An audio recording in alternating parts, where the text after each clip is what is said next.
This is a recording of Chapter 11, page 89.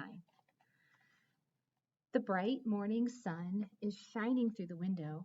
I go to nuzzle Hattie, but she's not there. And worse, this is not even her bed. Ugh, where am I? A quick glance around confirms the shocking reality. I'm in an empty room, trapped by the gate. Suddenly, I remember a horrifying dream. Hattie bossing me in here last night, brandishing the gate. Wait a minute, did that really happen? No, Hattie doesn't boss. Hattie doesn't brandish the gate. I begin tearing around the room. Pictures are flying into my head, images too awful to be true. Could I have actually spent the whole dark night alone in this strange room? Was I really curled up on this hard wooden floor instead of in Hattie's comfortable bed that smells like mint and vanilla? With no Hattie brushing my fur and singing best buddies as I'm falling asleep? Did I even sleep? I'm panting and shuddering. I can't stop racing in circles. It's worse than a nightmare. Finally, I get a hold of myself. There must be something I can do. I rush over to the gate. Hello? I bark. I'm in a boring place and I can't get out. I bark and bark, but nobody is coming. I pause and listen. Are those the sounds of my humans shuffling around downstairs? I must keep at it. I bark and bark some more. When I stop to listen again, my tail starts going nuts. Footsteps are coming up the stairs. I knew my plan would work. I leap up, try to peer over the gate. Those footsteps are getting closer, and then Hattie appears. Hooray, hooray! I bark, offering my head for the rub, but where is it? I fall back down. Hattie has her arms folded, her face a terrible mixture of irritation and disappointment. Why is she glaring at me like that? She definitely could use her adorable dog's help to get rid of that frown. I jump and jump, trying desperately to lick her hand. I have a great idea, Hattie, I barked, cocking my head in the way that she likes. Let's go to the dog park and have some fun. She leans away. Stop it, she says in a sharp voice. I collapse in a heap of confusion. What is happening to my Hattie? My heart is so heavy I might sink right through the floor. Hattie talks in a serious and scolding voice. She does not sound anything like my Hattie. She sounds a little bit like Food Lady does when I climb on the couch. Hattie speaks and speaks, using lots of human words that I don't know. They're pelting me like rocks. I can't even look at her. All I can do is cover my eyes and sulk. When Hattie leaves, I'm alone for a long, long time. But then there's good news. Hattie is back. She removes the gate and scoops me into her arms. Yippee! She's my Hattie again. I lick her chin and her neck and her ear, but my hopes quickly crash when we get outside. She sets me down and strides right over to that giant tree. She must be hibernating in the squirrel house because after I've sniffed every inch of the dog park and peed on every shrub, she's still up there.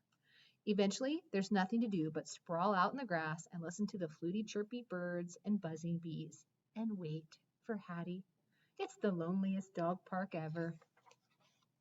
I'm half snoozing when my ears perk in annoyance. Chipper, chatter, squawk. My fur prickles. It's one of those nasty squirrels. This one is even bigger than the two from last time. He's scampering across the tippy top of the fence along the far side of the dog park. Doesn't he realize there's a ferocious dog guarding the place? He's obviously not very smart, because every time he reaches the end of the fence, he pivots and darts back the other way. But then again, whoever said squirrels were smart? As he scurries along, his hissing grates in my ears. His twitching is almost too revolting to watch. But I can't run away from my duty. I must defend my territory. I'm a professional. I spring up and trot closer, but not too close. Get out of here, you disgusting rodent, I bark. A dog park is no place for squirrels. He's not acting the least bit intimidated. He stops mid-scamper and bares his squirrelish fangs right at me. Chipper, chatter, squawk, he screeches. The sound is pure evil. I'm a few paces away, but still within striking distance. I said, go away, I bark with more urgency this time. Chipper, chatter, squawk, he screeches again, as if he even has a chance against me. Digging his vicious claws into the top of the fence, he thrusts his hideous face in my direction. He's going to fling himself right at me. I back up a little, every hair on my neck trembling. You're not welcome here, you cowardly beast, I bark. Now beat it before I destroy you once and for all. But my serious threats do not drive him away. Next thing I know, the little monster flies off the fence right into the dog park. As soon as his feet hit the grass, he scampers toward the giant tree. Ha! If that's how he wants to play it, he picked the wrong opponent. I've got you now, you nasty creature, I bark, taking off after him. His fat, fluffy tail swishes tauntingly as he runs. I can already taste that disgusting fur in my jaws. I'm about to snap when he flees up the trunk in an ominous racket of clackety clack clacks. Uh-oh, Hattie's up there. I paw the bark of the giant tree, snarling and growling furiously. Leave Hattie alone, you menace, I bark, or you'll have to answer to me. Fortunately, the rustling and swaying branches tell me he has enough sense to avoid the squirrel house. I drop down in the shade and curl up for a well-deserved rest. Then my ears detect familiar sounds through the fence, the jingling of dogs. If only I could get excited. Is that you, Fenway? Patch's lovely voice calls. I slump a bit lower. He looks like he lost his best bone, I heard Goldie mutter. Poor guy, Patches says. It reminds me of the first time our sweet angel left the leashes on their hooks, forgetting all about them. You parked yourself at the door and sulked and stewed and didn't move, not even at supper time. Me? Goldie huffs. I believe you were the one who whimpered and carried on like a puppy when she went out without us that day. She practically shut the door on your nose like you weren't even there. Patches sniffs. She ran out without us, without giving us so much as a pat. Well, a dog can't keep living in the past, Goldie says. What's done is done. Patches sighs. Still, I can't help but remember the good times. What's the point? Goldie says, then calls over to me. Hey, Fenway, do yourself a favor and move on without your short human. You're making yourself miserable. Have a little sympathy, Patches says.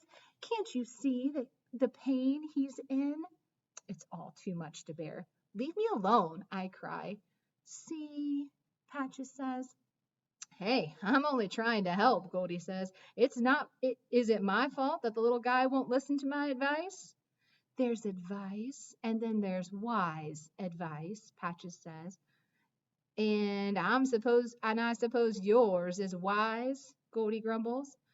Fenway, Patches says kindly, we know from experience how hard it is to move on.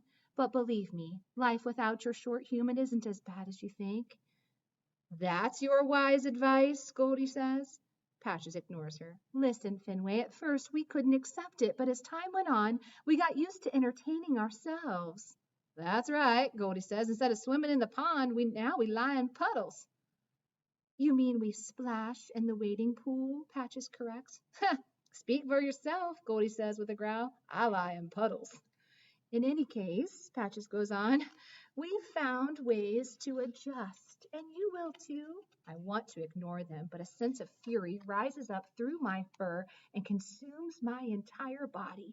In a flash, I'm charging over to the fence. Maybe that's working for you, I say, but I could never live without my Hattie. I am going to get her back.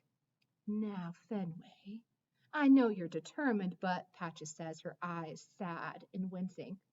Have you actually thought about what a gargantuan task that would be? Hey, maybe he's some kind of super dog, Goldie says with a sneer. I know you both think I can't do it, I say, but I can. I will. Maybe I just need more time or better ideas or something, but I'll do it. Just you wait. Would you listen to him? Goldie murmurs. I jump up and scratch the fence. And who knows, I say, feeling a surge of power. Maybe when I get my Hattie back, maybe I'll get your angel back too. Patches gasps, but then her face falls. If only we could have her precious angel back, she says sadly. It's all I wish for. Too bad it's impossible, Goldie says, then looks away suddenly, like she doesn't want us to see her drooping ears. I know I'll do it. I have to. All I need is a plan.